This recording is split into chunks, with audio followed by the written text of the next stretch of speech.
Good afternoon. Class 7 state സിലബസിൻ്റെ social science പുതിയ text ബുക്കിൻ്റെ അവസാനത്തെ ഭാഗം പാർട്ട് 4 ആണ് നമ്മൾ ഇവിടെ ഡിസ്കസ് ചെയ്യാൻ പോകുന്നത്. Medieval India, the Vijayanagara rule. Hope you have learned about the Mughal dynasty that ruled India during the medieval period. Different dynasties existed in South India also during this period. അപ്പോൾ എന്താ, മധ്യകാലത്ത് ഡൽഹി കേന്ദ്രമാക്കി ഭരണം നടത്തിയ മുഗൾ രാജവംശത്തെക്കുറിച്ച് നമുക്കിപ്പോൾ മനസ്സിലായി. അപ്പോൾ ഇക്കാലത്ത് ദക്ഷിണേന്ത്യയിലും വ്യത്യസ്ത രാജവംശങ്ങൾ നിലനിന്നിരുന്നു.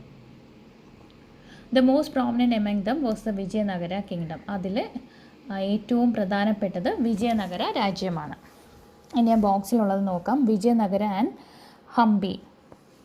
Vijayanagara, city of victory, was the name of both a city and a kingdom. The city was destroyed in 1565 CE and remained only in the minds of the people. അപ്പോൾ ഈ വിജയനഗരം, അതായത് വിജയത്തിൻ്റെ നഗരം എന്നാണ് അതിൻ്റെ, സിറ്റി ഓഫ് വിക്ടറി, വിജയത്തിൻ്റെ നഗരം എന്നാണ് അതിൻ്റെ വേറുപേര്. ഒരേ സമയം ഒരു നഗരത്തിൻ്റെയും രാജ്യത്തിൻ്റെയും പേരായിരുന്നു അത്. CE 1565 ഈ നഗരം നശിക്കപ്പെട്ടു. തുടർന്ന് ഉള്ള നൂറ്റാണ്ടുകളിൽ അത് ജനമനസ്സുകളിൽ മാത്രം ഒന്നായി മാറി. The ruins of Hampi was discovered in 1800 by Colonel Mackenzie, an English East India Company officer. അപ്പോൾ 1800 കേണൽ മക്കൻസി എന്ന ഇംഗ്ലീഷ് ഈസ്റ്റ് ഇന്ത്യ കമ്പനി ഉദ്യോഗസ്ഥനാണ് ഹംപിയുടെ അവശിഷ്ടങ്ങൾ കണ്ടെത്തിയത്. This discovery drew the attention of the researchers to the history of Vijayanagara. അപ്പോൾ അതിലൂടെ, ഈ ഒരു കണ്ടുപിടുത്തത്തിലൂടെ വിജയനഗരത്തിൻ്റെ ചരിത്രത്തിലേക്ക് ഗവേഷകരുടെ ശ്രദ്ധ പതിഞ്ഞു. ഇനി അടുത്ത പേജ്, കിങ്സ് ഓഫ് വിജയനഗര. അപ്പോൾ സംഗമ ഡൈനാസ്റ്റി, അതിൽ ഹരിഹര, ബുക്ക. സാലുവ ഡൈനാസ്റ്റി, അതിൽ നരസിംഹ സാലുവ. തുളുവ ഡൈനാസ്റ്റി, വീര നരസിംഹ കൃഷ്ണദേവരായ. അരവിഡു ഡൈനാസ്റ്റി, തിരുമല വെങ്കിട 1. അപ്പോൾ ഇത്രയും രാജാക്കന്മാരായിരുന്നു അതിൽ ഭരണം നടത്തിയിരുന്നത്. The Vijayanagara was founded in 1336 CE by the brothers Harihara and Bukka. Hariharan, Buchan എന്ന സഹോദരങ്ങളാണ് CE 1336 1336 വിജയനഗരം സ്ഥാപിച്ചത്. Krishnadevaraya 1509 to 1521 was the most famous ruler of the powerful and wealthy kingdom of Vijayanagara. അപ്പോൾ ഈ ദക്ഷിണേന്ത്യയിലെ ശക്തവും സമ്പന്നവുമായ രാജ്യമായിരുന്നു വിജയനഗരം. അപ്പോൾ അവിടെയുള്ള ഏറ്റവും പ്രശസ്തനായ ഭരണാധികാരിയായിരുന്നു Krishnadevarayar. 1509 to 1529. Let's note the words of the European traveler Barbosa about him. European traveller, സഞ്ചാരിയായ ബാർബോസ പറഞ്ഞ വാക്കുകൾ നമുക്ക് ഇനി അടുത്തതായി നോക്കാം.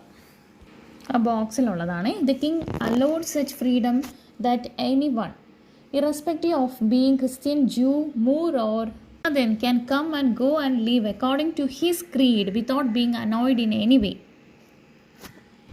അതായത് ഏതൊരാൾക്കും യാതൊരു അസ്വാരസ്യവുമില്ലാതെ ക്രിസ്ത്യാനി എന്നോ ജൂതനെന്നോ മൂറെന്നോ കിരാതനെന്നോ വ്യത്യാസമില്ലാതെ തൻ്റെ വിശ്വാസം നിലനിർത്തിക്കൊണ്ട് വന്നു പോകുന്നതിനും ജീവിക്കുന്നതിനും യാതൊരു തടസ്സവുമില്ലാത്ത വിധം രാജാവ് സ്വാതന്ത്ര്യം അനുവദിച്ചിരിക്കുന്നു എന്നാണ് അതിൽ പറയുന്നത്. Equality was ensured by the judicial system present there. അപ്പോൾ രാജ്യത്തെ നീതിന്യായ വ്യവസ്ഥയും സമത്വം നിറഞ്ഞതാണ്. ഇത് പറഞ്ഞത് ആരാണ്? ബാർബോസ, പോർച്ചുഗീസ് ട്രാവലറാണ്. ഇന്ത്യ സന്ദർശിച്ച പോർച്ചുഗീസ് സഞ്ചാരിയാണ്, Portuguese traveller who visited India. The reign of Krishnadevaraya was a period of imperial expansion and development of the empire. കൃഷ്ണദേവരായയുടെ ഭരണകാലം രാജ്യ വ്യാപനത്തിൻ്റെയും വികസനത്തിൻ്റെയും കാലഘട്ടമായിരുന്നു. Lot of construction works were carried out during his reign. ധാരാളം നിർമ്മാണ പ്രവർത്തനങ്ങൾ അദ്ദേഹത്തിൻ്റെ കാലത്ത് നടത്തിയിരുന്നു. Apart from constructing more facilities in the capital city of Hampi, he also build forts, palaces and temples. അതായത് തലസ്ഥാന നഗരിയായ ഹംപിയിൽ കൂടുതൽ സൗകര്യങ്ങൾ ഏർപ്പെടുത്തിയതിനോടൊപ്പം തന്നെ അദ്ദേഹം എന്ത് ചെയ്തു? കോട്ടകളും കൊട്ടാരങ്ങളും ക്ഷേത്രങ്ങളും ഒക്കെ പണി കഴിപ്പിച്ചു. Another important reason for his fame was religious tolerance. മതസഹിഷ്ണുത, റിലീജിയസ് ടോളറൻസ് എന്ന് പറഞ്ഞാൽ മതസഹിഷ്ണുതയാണ്. അതായിരുന്നു അദ്ദേഹത്തിൻ്റെ പ്രശസ്തിക്ക് മറ്റൊരു പ്രധാനപ്പെട്ട കാരണം. All religions were treated equally by him. The people of different religions were allowed to follow the belief freely.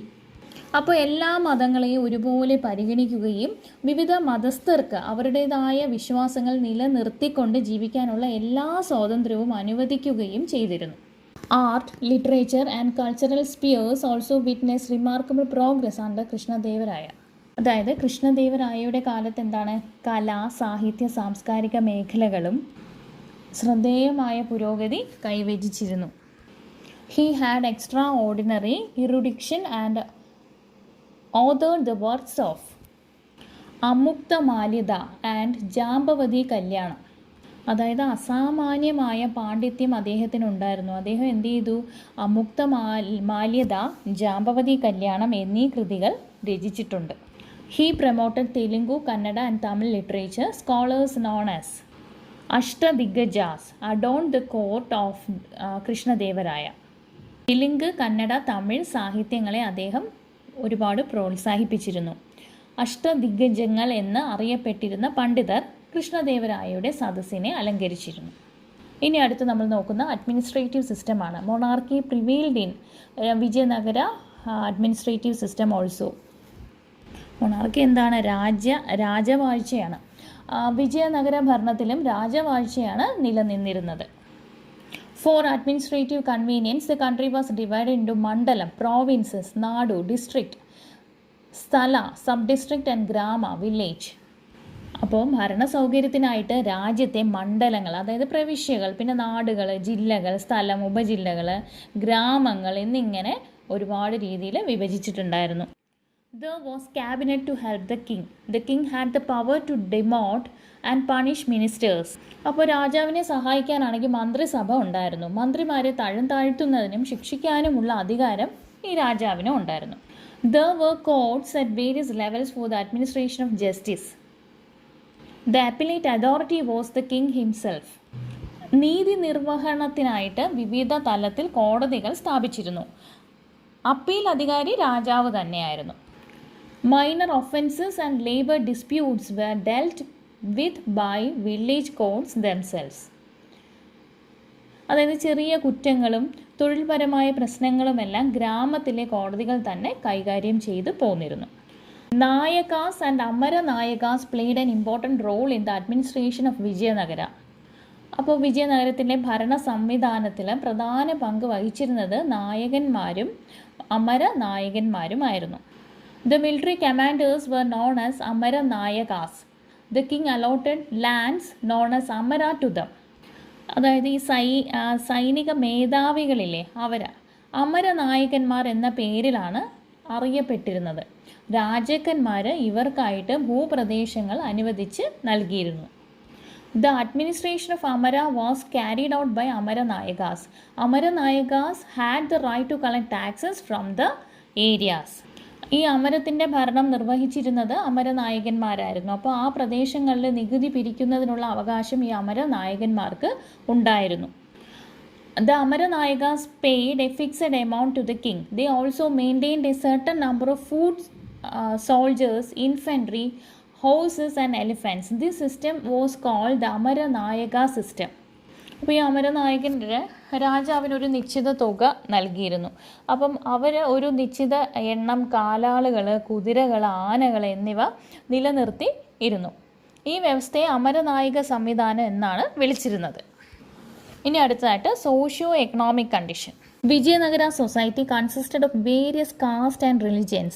Brahmins were the dominant group in the society. They were entitled to the revenue from the land allotted to the temples. സാമൂഹ്യ സാമ്പത്തിക സ്ഥിതിയാണ് ഇനി നമ്മൾ നോക്കുന്നത്. അതായത് വിവിധ ജാതി മത വിഭാഗങ്ങൾ ഉൾപ്പെട്ടതായിരുന്നു വിജയനഗര സമൂഹം. ബ്രാഹ്മണർക്കായിരുന്നു സമൂഹത്തിൽ ഒരുപാട് സ്ഥാനം, മേധാവിത്വം ഉണ്ടായിരുന്നത്. ക്ഷേത്രങ്ങൾക്ക് അനുവദിച്ചിരുന്ന ഭൂമിയിൽ നിന്നുള്ള വരുമാനം ഇവർക്ക് അവകാശപ്പെട്ടതായിരുന്നു. Brahmins used to lead the rituals and religious ceremonies in the temples. Other sections of the society were mainly engaged in agriculture, trade and handicraft. അതായത് ഈ ക്ഷേത്രത്തിലെ പൂജാതി കർമ്മങ്ങൾ, മതപരമായ ചടങ്ങുകൾ, ഇവയ്ക്കെല്ലാം നേതൃത്വം നൽകിയിരുന്നത് ഈ ബ്രാഹ്മണരായിരുന്നു. സമൂഹത്തിലെ മറ്റു വിഭാഗക്കാർ കൃഷി, കച്ചവടം, കൈത്തൊഴിലുകൾ തുടങ്ങിയ മേഖലകളിലാണ് മുഖ്യമായും ഏർപ്പെട്ടിരുന്നത്. Kings employed women to prepare accounts of the royal palace and decorate gardens. Polygamy prevailed among the wealthy.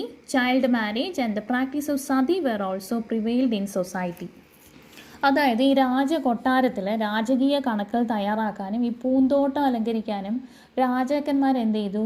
സ്ത്രീകളുടെ സേവനം ഉപയോഗപ്പെടുത്തിയിരുന്നു. സമ്പന്നരുടെ ഇടയിൽ ബഹുഭാര്യാത്വം നിലനിന്നിരുന്നു.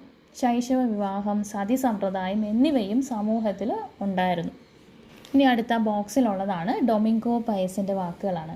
Going forward you have A broad and beautiful street. In this street live many merchants, and there you will find all sorts of rubies and diamonds and emeralds and pearls and clothes that you may wish to buy. Then a fair where they sell horses and oranges and grapes and wood. അതായത് ഈ മുന്നോട്ട് പോകുമ്പോൾ നിങ്ങളുടെ മുമ്പിൽ വിശാലവും മനോഹരവുമായ ഒരു തെരുവുണ്ട്. ഈ തെരുവിൽ നിരവധി വ്യാപാരികൾ ജീവിക്കുന്നുണ്ട്. അവിടെ നിങ്ങൾക്ക് മാണിക്യക്കല്ലുകൾ, മരതകങ്ങൾ, പവിഴങ്ങളും അതുപോലെ മുത്തുകൾ, തുണിത്തരങ്ങൾ എല്ലാം അവിടെ വിൽപ്പനയ്ക്ക് വെച്ചിരിക്കുന്നതായിട്ട് കാണാം. അവിടെ കുതിരകളുണ്ട്, ഓറഞ്ച്, മുന്തിരി, തടി തുടങ്ങിയവയെല്ലാം വിൽക്കുന്നു. ഇതാരുടെ വാക്കുകളാണ്? Domingo Paes. ഡൊമിംഗോ പയസ് ആരാ? Portuguese traveller who visited Vijayanagaram സന്ദർശിച്ച പോർച്ചുഗീസ് ട്രാവലർ ആയിരുന്നു Domingo Paes. Hope you have read the travelogue given below. അതായത് മുകളിൽ നൽകിയിട്ടുള്ള സഞ്ചാരക്കുറിപ്പാണ് അത് നിങ്ങൾ വായിച്ചു അല്ലോ. ഇനി many travellers who visited that country recorded the grandeur and richness of Vijayanagara. അതായത് വിജയനഗരത്തിൻ്റെ പ്രൗഢി ആ രാജ്യം സന്ദർശിച്ച ഒട്ടേറെ സഞ്ചാരികൾ ഇങ്ങനെ രേഖപ്പെടുത്തിയിട്ടുണ്ട്. The main occupation of the people was agriculture. Silk and cotton clothes were commonly used. Irrigation was provided in the arid areas around Vijayanagara. അതായത് ജനങ്ങളുടെ പ്രധാന തൊഴിൽ എന്തായിരുന്നു? കൃഷി തന്നെയായിരുന്നു. സിൽക്ക്, പരുത്തി വസ്ത്രങ്ങളാണ് സാധാരണയായി എല്ലാവരും ഉപയോഗിച്ചിരുന്നത്. വിജയനഗരത്തിൻ്റെ ചുറ്റുമുള്ള വരണ്ട് കിടക്കുന്ന പ്രദേശങ്ങളെ ജലസേചന യോഗ്യമാക്കി മാറ്റിയിരുന്നു. The Kamalapuram Lake, constructed in the 15th century CE, Hiria Canal and the dam across Tungabhadra River strengthened the agricultural sector. അതായത് ഈ 15ാം നൂറ്റാണ്ടിൽ നിർമ്മിച്ച കമലാപുരം കുളവും അതുപോലെ ഹിരിയാന കനാലും തുംഗഭദ്ര നദിക്ക് കുറുകെ കെട്ടിയ അണക്കെട്ടും കാർഷിക മേഖലയെ പുഷ്ടിപ്പെടുത്തി. During the Vijayanagara period, the cultural life also made great progress. Many schools were established for the study of Vedas and Shastras. അതായത് ഈ വിജയനഗര കാലഘട്ടത്തിൽ സാംസ്കാരിക രംഗവും വലിയ പുരോഗതി കൈവരിച്ചിരുന്നു. വേദങ്ങളുടെയും ശാസ്ത്രങ്ങളുടെയും പഠനത്തിന് വേണ്ടി നിരവധി പാഠശാലകൾ അവിടെ സ്ഥാപിച്ചിരുന്നു. The Vijayanagara period witnessed unprecedented growth in the field of art, architecture, sculpture, literature and music. Kings like Krishnadevaraya were patrons of art and literature. The Dravidian style of sculpture was dominant during this period. Another important feature of Vijayanagara style of sculpture was the gigantic temple gates known as gopurams. അതായത് ഈ കല, വാസ്തുവിദ്യ, ശില്പകല, സാഹിത്യം, സംഗീതം തുടങ്ങിയ മേഖലകളിൽ ഈ വിജയനഗര കാലത്ത് അത്ഭുതകരമായിട്ടുള്ള വളർച്ച ഉണ്ടായി. കൃഷ്ണദേവരായെ പോലുള്ള രാജാക്കന്മാർ കലയുടെയും സാഹിത്യത്തിൻ്റെയും സംരക്ഷകരായിരുന്നു. ദ്രാവിഡ ശില്പരീതിയാണ് അന്ന് കൂടുതലും പ്രാബല്യത്തിൽ ഉണ്ടായിരുന്നത്. ഗോപുരങ്ങൾ എന്നറിയപ്പെടുന്ന ഭീമാകാരങ്ങളായ ക്ഷേത്ര കവാടങ്ങളാണ് വിജയനഗര ശില്പിയുടെ മറ്റൊരു പ്രധാന സവിശേഷത. The field of literature also made tremendous progress during this period. Telugu literature was the most flourished one. Numerous Sanskrit words were also translated into many regional languages during this period. അതായത് സാഹിത്യ രംഗവും ഇക്കാലത്ത് വളരെയധികം പുരോഗതി കൈവരിച്ചിരുന്നു. തെലുങ്ക് സാഹിത്യമാണ് ഏറ്റവും കൂടുതൽ വികാസം പ്രാപിച്ചത്. കൂടാതെ നിരവധി സംസ്കൃത കൃതികൾ വിവിധ പ്രാദേശിക ഭാഷകളിലേക്ക് വിവർത്തനം ചെയ്യപ്പെടുകയും ഈ കാലത്ത് ഉണ്ടായി. അപ്പോൾ ഓക്കെ, നമ്മുടെ ഈ ചാപ്റ്റർ കഴിഞ്ഞു. ക്ലാസ് ഇഷ്ടപ്പെട്ട് കഴിഞ്ഞാൽ തീർച്ചയായിട്ടും സബ്സ്ക്രൈബ് ചെയ്യുക, ഷെയർ ചെയ്യുക. Thank you.